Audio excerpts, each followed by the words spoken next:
Hey, Zach here from Frontenac Outfitters Canoe and Kayak Center. Today we're having a look at the SIC or the SIC, the Sandwich Island Compasses. This is the Tau Air. It comes in a variety of different sizes. Super premium inflatable boards, drop stitch construction, really heavy duty, reinforced where it needs to be. The material they use on these guys is fantastic. I mean, robust in the sense that you're not gonna easily pop a hole in it. This is using the same types of materials that you're going to find in the whitewater rafting world, where they're building, stuff that's really durable and designed to be able to bounce off of rocks. Inflatables are awesome in the sense that, I mean, they pack up into their own little backpack that comes with the board. You've got a paddle that comes with these boards that breaks down into 3 pieces, a high pressure pump, a 2-stage pump, which is awesome. And everything is designed to just fold up, fit into the bag. You can throw it in the back of your car, put it in your closet at home. You can travel with them on an airplane. So if you're going down south somewhere in the off season, these are fantastic to have with you just for those purposes alone. So let's have a look at some of the design features on this particular board, and then we can talk about some of the differences that you might find on some of the other boards that we carry here in the inflatable series. This is the Tau Tour 11 foot. I believe there's a 10-foot version. They also do the Fit series in these, and they're going to have more of that surf shape, that rounded nose style. I really like the touring style boards. They're a little more sleek in the water. These ones tend to ride a bit quieter, especially on, calmer lakes and stuff. You don't get that wave slap happening as much on the bottom side of the board. All right, starting up here at the front, this little black contraption here is actually a GoPro mount. So you can clip a camera on there to record your adventures. So that's pretty cool. In an inflatable, lots of volume inside, so they ride nice and high on the water. Coming further back, we've got our storage bungees. So you can, throw some safety gear underneath there, a lunch bag, just keep some gear close at hand. There's also some bungee closer to the back, which is honestly a really nice feature you don't see on a lot of inflatable boards or rigid boards for that matter. You can often add it in, but it's already rigged up here, good to go. Full EVA deck pad all the way down to the back, so lots of grippy surface here, so you can maneuver around on the board and get good traction with your feet, whether you're barefoot or if you're wearing some type of water shoe.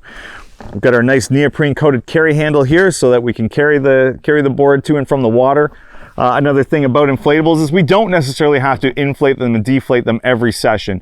You do want to deflate a bit of pressure out for storage, but you don't have to completely decompress them, roll them up and store them. They can be stored inflated. Just make sure you take some of that air pressure out. Back here we've got our inflation and deflation valve. Really simple system on these guys, so it'll have a little mechanism underneath our cover. This is not going to let all the air out unless you have your little knob here twisted in.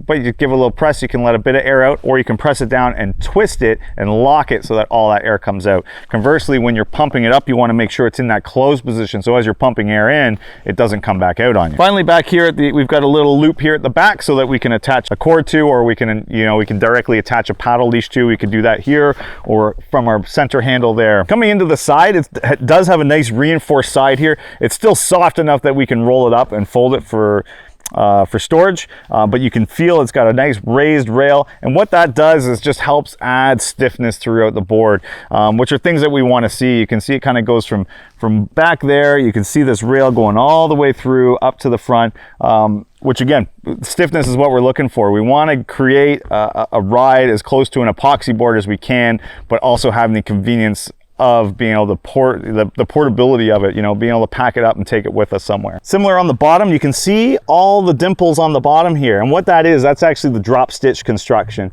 So all these little dimples, they'll have stitching that goes from the bottom to the top, and that helps create the shape and hold the shape of the board. So really, really important that you have that drop stitch construction so that it can retain the shape of the board and create the best ride possible. Less expensive boards, the drop stitch construction may not even be there, so you could have a board that can easily, distort on you. So you really want to make sure that if you're looking at an inflatable, that it's using drop stitch construction, and ideally a good reputable manufacturer, because it's going to be built right. Down the center here, again, we've got more reinforcement lines coming through, so it's like a seam tape going across, and we have a reinforcement rail all the way down the center. Again, it's going to be able to fold up. It is flexible, but it's just going to help add rigidity to keep that shape and give you the best ride possible. On the nose, we've got a little little D-ring here, so you can just attach a tether to if you need to attach it to the dock or maybe tow something in. You can use that. And then another really nice feature, often not found on less expensive paddle boards, is a carbon touring fin. So this is a nice, stiff, lightweight fin, really high quality. SIC uses a lot of FCS fins and fin boxes, which are kind of the best in the industry, and they've definitely brought that into their inflatable paddle boards, which is awesome to see too. So the SIC inflatable board series, they all come with a full kit. You got your 2-stage pump, which is awesome. A lot of inflatables, again, aren't going to come with that 2-stage pump. We have our pressure valve on here to indicate what our pressure is, so to make sure we don't overinflate the board. Really nice 3-piece paddle. And lastly, the travel bag. I was actually really impressed with the quality of this particular bag. I know it seems kind of silly because it's just a storage bag, but comparatively to other storage bags that we've seen, this one is definitely really high quality, very well built, using really nice materials. You can just feel the quality in it compared to other brands and manufacturers that I've seen in the past. So lots of room in here to easily get that board back in, some internal straps to strap it all down, fit your paddle in there, place to put your pump in, all that stuff. It's got room for everything. One of the really nice features on this bag is it really is designed like a backpack, like a proper trekking backpack. It's got a waist harness here. We have our chest clip here, so you could everything's padded out nicely along the back.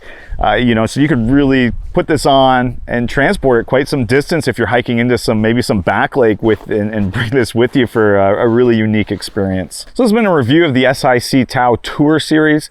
If you want more information, you can check it out online at frontenacoutfitters.com. As always, feel free to give us a call or send us an email. Thanks for watching.